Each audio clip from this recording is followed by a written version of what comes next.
You blank this watch. It isn't working anymore. Break, had broken, half broken, broke. Sabi dyan, nasira mo na yung relo, so hindi na siya gumagana. Here, alam natin na something happened in the past.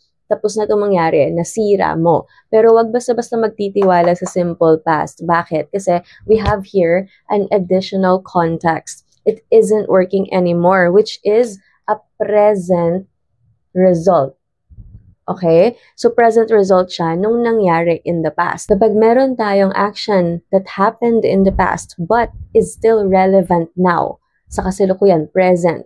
Or that is to say, we see something happening in the past but having a result in the present. Like this one. Ito yung result niya in the present. Hindi na siya gumagana ngayon. Ang best na gamitin ay present perfect. Remember, present perfect prior to present. So, prior to present, nasira mo, pero relevant pa rin siya ngayon. May present result siya. At yung present result na yun yung hina-highlight sa item na to. So, formula ng present perfect ay has or have plus past participle. Meron tayong you, gagamit tayo ng have, and then past participle ng break, which is broken. So, answer is letter C.